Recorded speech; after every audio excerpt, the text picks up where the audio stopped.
Hello everyone. आज के इस वीडियो में हम लोग करंट इलेक्ट्रिसिटी के इम्पोर्टेंट ऑब्जेक्टिव को डिस्कस करेंगे। इससे पहले इस चैप्टर का फर्स्ट पार्ट अपलोड हो चुका है, तो जिन्होंने भी उस वीडियो को नहीं देखा है आप चैनल पे जाके उस वीडियो को देख सकते हैं। तो आपका ये दोनों वीडियो देखने के बाद क्या होगा कि करंट इलेक्ट्रिसिटी का जितना भी ऑब्जेक्टिव है वो आपका फुल्ली कमांड में आ जाएगा। अगर आपको इसकी पीडीएफ डाउनलोड करनी है तो नीचे डिस्क्रिप्शन बॉक्स में लिंक दिया है, वहाँ से जाके आप फ्री ऑफ कॉस्ट इसकी पीडीएफ डाउनलोड कर सकते हैं। तो आज हम लोग करंट इलेक्ट्रिसिटी के जो भी बचे हुए ऑब्जेक्टिव है उसको डिस्कस करेंगे। तो चलिए शुरू करते हैं। फर्स्ट क्वेश्चन यहाँ पे क्या कह रहा है कि कौन सा सही है, यानी कि विच वन इज करेक्ट। ठीक है, तो ऑप्शन हम लोग देख लेते हैं। यहाँ पे ए ऑप्शन में क्या बोला है कि करंट एक अदिश राशि है और जुड़ा घनत्व एक सदिश राशि है, यानी कि current is scalar and current density is a vector. ठीक है, बी ऑप्शन यहाँ पे क्या बोला है कि करंट एक वेक्टर है और वर्तमान घनत्व एक अदिश राशि है, यानी कि current is a vector and current density is a scalar. अब यहाँ पे सी ऑप्शन है दोनों मात्राएं वेक्टर है, यानी कि both the quantities are vectors. D option है इनमें से कोई नहीं, यानी कि नन ऑफ दिस। तो फर्स्ट का जो करेक्ट ऑप्शन जो होगा वो क्या हो जाएगा, ए हो जाएगा। ठीक है, तो फर्स्ट का यहाँ पे क्या करेक्ट ऑप्शन हो जाएगा, ए है। एक बात का अगर आपको ध्यान रखना है कि अगर आपको ऑप्शन में वहाँ पर दे दे कि current is a tensor quantity, तो वहाँ पे आपको टेंसर मारना है। अगर वहाँ पे नीचे में अगर ऑप्शन में स्केलर भी होगा तो आप लोग को वो करेक्ट नहीं करना है।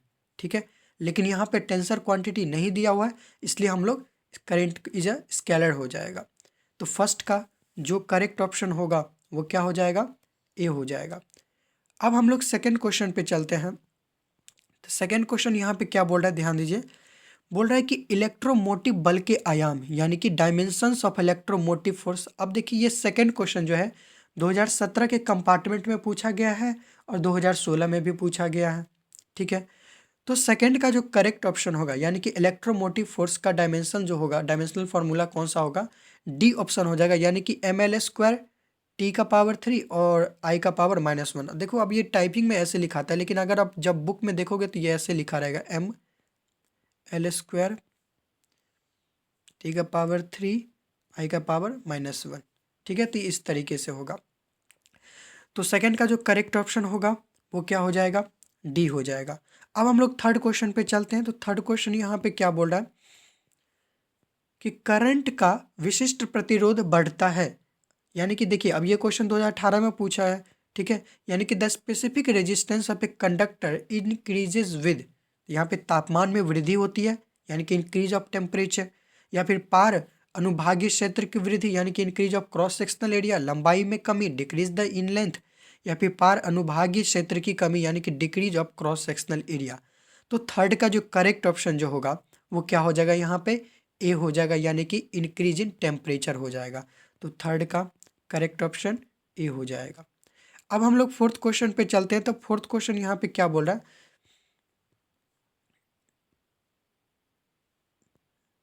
क्या बोल रहा है, नकारात्मक आवेश यानी कि निगेटिव चार्ज फ्लोस। तो निगेटिव चार्ज जो फ्लो करता है वो एक क्षमता से कम क्षमता से उच्च क्षमता तक, यानी कि from lower potential to higher potential.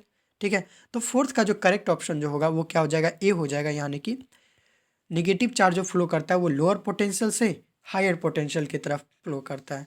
तो फोर का करेक्ट ऑप्शन क्या हो जाएगा, ए हो जाएगा। अब हम लोग फिफ्थ क्वेश्चन पे चलते हैं। तो फिफ्थ क्वेश्चन यहाँ पे क्या बोला, ध्यान देना है आप लोग को। अब देखिए फिफ्थ क्वेश्चन 2017 में पूछा गया, इसलिए मैं बगल में लिख देता हूँ ताकि आप लोग को पता चले कि हाँ ये क्वेश्चन जो है प्रीवियस ईयर में आ चुके हैं। ऐसा नहीं है कि मैं आपको सारे क्वेश्चन प्रीवियस ईयर के ही बता रहा हूँ, मॉडल पेपर से भी लेके आया हूँ, और जो भी इंपॉर्टेंट ऑब्जेक्टिव मुझे लग रहे हैं यहाँ पे इंपॉर्टेंट बुक से या फिर वहाँ से जहाँ से बिहार बोर्ड क्वेश्चन पूछ सकता है वहाँ से मैं लेके आ रहा हूँ। ठीक है, तो यहाँ पे सिक्स्थ क्वेश्चन क्या बोल रहा है, यहाँ पे सिक्स्थ क्वेश्चन बोल रहा है कि किरचॉफ्स का दूसरा कानून, यानी कि कानून है अगर संरक्षण, तो यानी कि Kirchhoff second law is law of conservation of. तो सिक्स का जो करेक्ट ऑप्शन जो होगा वो क्या हो जाएगा, बी हो जाएगा, यानी कि ऊर्जा, यानी कि क्या हो जाएगा, एनर्जी। तो सिक्स का करेक्ट ऑप्शन क्या हो जाएगा, बी हो जाएगा। अब हम लोग सेवेंथ क्वेश्चन पे चलते हैं। तो सेवेंथ क्वेश्चन यहाँ पे क्या बोल रहा है, सेवेंथ क्वेश्चन यहाँ पे क्या बोला कि जब इसकी चालकता और प्रतिरोधकता के बढ़े हुए उत्पाद में धातु का तापमान, यानी कि when temperature of a metal is increased product of its conductivity and resistivity, तो यहाँ पे बोलती है बढ़ती है यानी कि इंक्रीजेज, कम हो जाती है यानी कि डिक्रीजेज, कुछ नहीं बदला है यानी कि रिमेन्स अनचेंज्ड, कोई नहीं यानी कि नन। तो 7 का जो करेक्ट ऑप्शन जो होगा वो क्या हो जाएगा, सी, यानी कि कुछ नहीं बदला है, रिमेन्स अनचेंज्ड हो रहता है हमेशा। तो 7 का जो करेक्ट ऑप्शन क्या हो जाएगा, आपको सी हो जाएगा। अब हम लोग 8th क्वेश्चन पे चलते हैं। तो 8th क्वेश्चन यहाँ पे क्या बोल रहा है, ध्यान दीजिए कि एक धातु के तापमान को बढ़ाने पर इसका प्रतिरोध, यानी कि on increasing the temperature of a metal तो इट्स रेजिस्टेंस, जब भी हम किसी भी मेटल का टेम्परेचर को इंक्रीज करते हैं तो उसका रेजिस्टेंस क्या होता है यहाँ पे। तो 8 का जो होगा वो क्या होता है, बढ़ती है, यानी कि हमेशा क्या होती है, इंक्रीज हो जाती है। तो 8 का करेक्ट ऑप्शन क्या हो जाएगा, ए हो जाएगा। अब हम लोग 9th क्वेश्चन पे चलते हैं। तो 9th क्वेश्चन यहाँ पे क्या बोला है कि निम्नलिखित में से कौन शक्ति की इकाई है, यानी कि यहाँ पे पावर का यूनिट पूछा है। तो which of the following is not use of power. देखिए यहाँ पे क्वेश्चन आप लोग को ध्यान से पढ़ना है, क्या बोला है यहाँ पे, नॉट। एक बात का ध्यान रखिएगा, यहाँ पे यूज नहीं होगा, यहाँ पे ना यूनिट हो जाएगा, ठीक है, वो टाइपिंग में मिस्टेक हो गई है, एक सेकेंड। यहाँ पे आप लोग को यूनिट लिखना है, ठीक है। तो बोले कि which of the following is not unit of power, यहाँ पे पावर किसका यूनिट नहीं है, ठीक है। तो 9 का जो करेक्ट ऑप्शन जो होगा इसमें क्या हो जाएगा, आप लोग को मैं दिखा देता हूँ, सी हो जाएगा, यानी ओम पर एम्पियर स्क्वायर जो होता है वो पावर का यूनिट नहीं होता है। तो 9 का करेक्ट ऑप्शन सी हो जाएगा। अब हम लोग 10th क्वेश्चन पे चलते हैं। तो 10th क्वेश्चन यहाँ पे क्या बोला है कि विथ, एक सेकेंड, हाँ, 10th क्वेश्चन यहाँ पे क्या बोल रहा है कि व्हीटस्टोन ब्रिज की तुलना, यानी कि व्हीटस्टोन ब्रिज कंपेयर्स। अब देखिए ये भी क्वेश्चन 2017 के कंपार्टमेंट एग्जाम में पूछ चुका है उन्होंने। तो व्हीटस्टोन ब्रिज कंपेयर्स, तो व्हीटस्टोन ब्रिज को हम किससे कंपेयर करते हैं, तो ये सब तो आप लोग को मालूम होना चाहिए, क्या, रेजिस्टेंस से, ठीक है। तो 10 का जो करेक्ट ऑप्शन होगा वो क्या हो जाएगा, ए हो जाएगा। तो 10 का करेक्ट ऑप्शन ए हो जाएगा, ठीक है। अब हम लोग 11 पे चलते हैं। तो 11 का करेक्ट ऑप्शन देखते हैं। 11 क्वेश्चन पहले क्या बोल रहा है कि प्रतिरोध की एसआई इकाई है, यानी कि the SI unit of resistance is. तो 11 का जो करेक्ट ऑप्शन होगा वो क्या हो जाएगा, डी हो जाएगा, यानी कि ओम। तो हमें मालूम होनी चाहिए कि रेजिस्टेंस की एसआई यूनिट क्या होती है, ओम होती है। तो 11 का करेक्ट ऑप्शन डी हो जाएगा।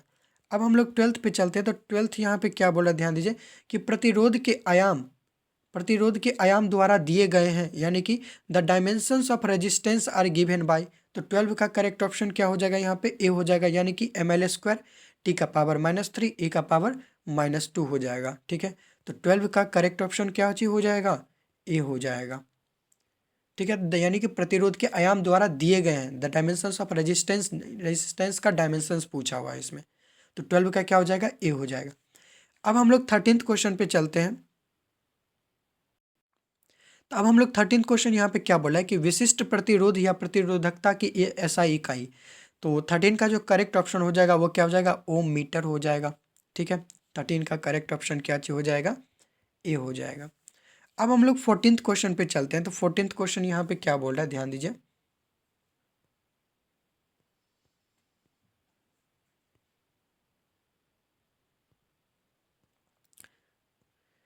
विशिष्ट प्रतिरोध या फिर प्रतिरोधकता के आयाम इसके द्वारा दिए गए हैं, यानी कि the dimensions of a specific resistance और रेसिस्टिविटी आर गिवन बाय। तो 14 का करेक्ट ऑप्शन क्या चीज हो जाएगा, यहाँ पे ए हो जाएगा, ठीक है। तो 14 का जो करेक्ट ऑप्शन है वो क्या हो जाएगा, ए हो जाएगा, ठीक है। अब हम लोग 15th क्वेश्चन पे चलते हैं। तो 15th क्वेश्चन यहाँ पे क्या बोल रहा है, ध्यान दीजिए। क्या बोल रहा है कि पोटेंशियोमीटर का उपयोग करके दो कोशिकाओं के ईएमएफ की तुलना करने के लिए हमें केवल जानने की ज़रूरत है, यानी कि for comparing EMF of two cells using potentiometer we need to know only, ठीक है। तो 15 का जो करेक्ट ऑप्शन होगा वो क्या हो जाएगा, यहाँ पे बी हो जाएगा, यानी संतुलन की लंबाई, यानी कि बैलेंस लेंथ, ठीक है। तो 15 का करेक्ट ऑप्शन बी हो जाएगा। अब हम लोग 16th क्वेश्चन पे चलते थे। 16th क्वेश्चन यहाँ पे क्या बोला कि प्रतिरोधकता के तापमान गुणांक में एसआई इकाई है, यानी कि the temperature coefficient of resistivity has the SI unit. यहाँ पे ध्यान रखिएगा, टेम्परेचर कोफिशिएंट कैसा यूनिट यहाँ पे पूछा है, रेसिस्टिविटी का। तो 16 का जो करेक्ट ऑप्शन जो होगा वो क्या हो जाएगा, बी हो जाएगा, यानी कि पर केल्विन हो जाएगा। तो 16 का करेक्ट ऑप्शन बी हो जाएगा, पर केल्विन। तो नेक्स्ट वीडियो में हम लोग नेक्स्ट चैप्टर का जो भी इंपॉर्टेंट ऑब्जेक्टिव है उसको डिस्कस करेंगे, ठीक है, तो आप लोग ऐसे ही वीडियोज़ को देखते रहिए। अगर आपको इसकी पीडीएफ डाउनलोड करनी है तो डिस्क्रिप्शन बॉक्स में लिंक है, आप वहाँ से जाके ज़रूर पीडीएफ को डाउनलोड कर लीजिएगा। ठीक है, तो तब तक के लिए थैंक यू सो मच। अगर आपको वीडियो अच्छी लगी है तो प्लीज़ लाइक करें, कमेंट में ये ज़रूर बताएं। अगर आपको कहीं पे कुछ प्रॉब्लम है तो बताएं, मैं नेक्स्ट वीडियो में उसको ज़रूर कवर करूँगा। तब तक के लिए थैंक यू सो मच, मिलते हैं नेक्स्ट चैप्टर्स में।